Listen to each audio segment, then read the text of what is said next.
Ibnu Khaldun adalah seorang sejarawan Muslim dari Tunisia dan sering disebut sebagai bapak sosiologi dan ekonomi. Karya Ibnu Khaldun yang terkenal adalah Muqaddimah. Beliau menulis kitab ini di tahun 1377 Masehi sebagai kitab pembuka dari rencana karyanya mengenai sejarah dunia. Namun kitab Muqaddimah ini sudah dianggap sebagai suatu karya tersendiri.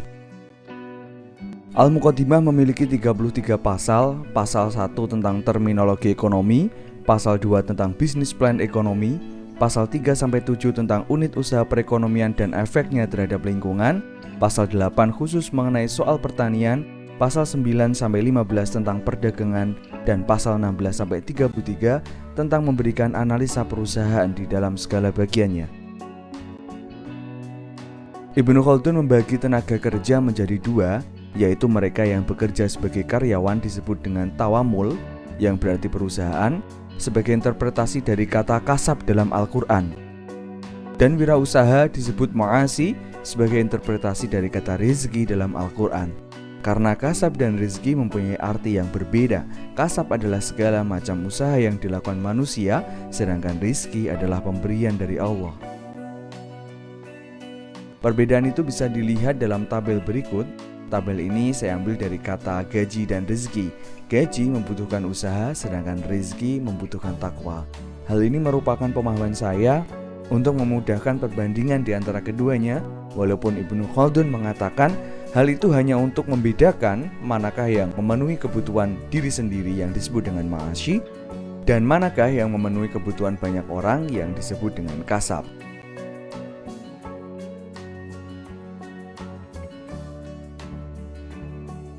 Imam Asy-Syadzili adalah imam Ahlus Sunnah dari mazhab Maliki yang hidup pada masa Spanyol Islam. Nama Asy-Syadzili dinisbatkan ke daerah asal keluarganya, yaitu Syatibah atau Satibah atau Jatibah yang terletak di kawasan Spanyol bagian timur. Kitab Al-Muwafaqat adalah kitab yang paling terkenal di antara banyak karyanya. Kitab ini terdiri dari 4 juz yang isinya mencoba menyelaraskan pendapat Imam Maliki dan Imam Hanafi.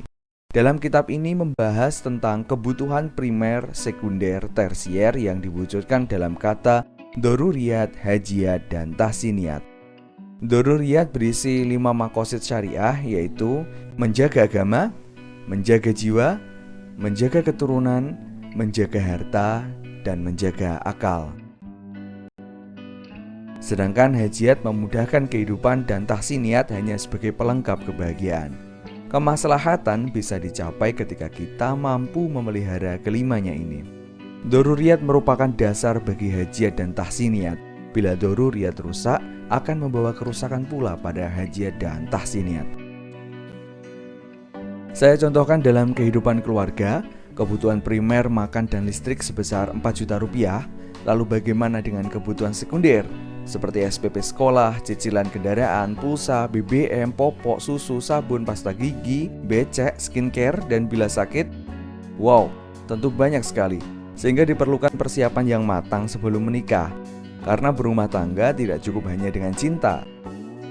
Berikut ini adalah daftar kota-kota yang biaya hidupnya paling murah dan paling mahal.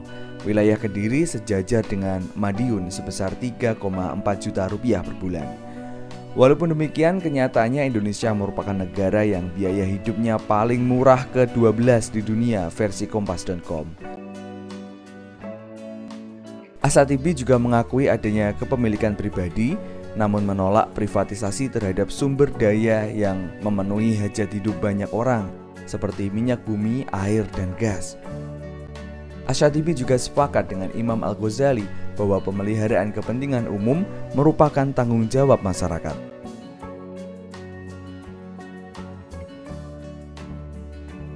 Berikut ini merupakan keluhan aneh warga plus 62. Mengeluh macet tapi pakai mobil pribadi terus, mengeluh banjir tapi buang sampah sembarangan, mengeluh pulsa lemot tapi selalu beli paketan yang paling murah, mengeluh sistem hukum lemah tapi selalu mencari celah untuk melanggar, dan mengeluh semua harga pada naik tapi hobi banget belanja. Al-Maghrizi adalah ulama yang lahir di desa Barjuan, Kairo pada tahun 766 Hijriah atau 1364 sampai 1443 Masehi pada masa dinasti Fatimiyah. Pemikiran Al-Makrizi yang pertama adalah mata uang yang berkualitas buruk akan menghilangkan mata uang dengan kualitas baik. Hal ini karena pada masa itu pemerintah mencetak mata uang fulus. Pencetakan mata uang harus dibarengi dengan produktivitas dan tingkat daya beli masyarakat. Seperti halnya di Indonesia hari ini, untuk meningkatkan kemandirian bangsa, Presiden Jokowi membangun berbagai macam infrastruktur untuk memperlancar arus ekonomi dan warga negara diajak untuk bertransaksi menggunakan uang non-tunai karena lebih aman, lebih mudah, dan lebih cepat. Terbukti dari tahun ke tahun nilai transaksi non-tunai terus meningkat pesat. Yang ketiga adalah penyebab inflasi menurut Al-Makrizi, yaitu karena dua hal. Yang pertama bencana alam dan yang kedua adalah ulah manusia. Bencana alam memang tidak bisa kita hindari, namun sifat korupsi harus kita basmi. Kasus korupsi di Indonesia terus meningkat dengan nominal yang fantastik, mulai dari tingkat desa sampai pusat. Namun pemerintah tidak tinggal diam. Terbukti di tahun 2019 Indonesia berhasil naik peringkat dari 89 ke 85 sebagai negara yang menuju very clean corruption berdasarkan data lembaga Corruption Perception Index. Hal ini menunjukkan bahwa sebagian besar yang disampaikan oleh Imam Al-Makrizi sebenarnya sudah dilakukan oleh Indonesia. Semoga Indonesia jaya.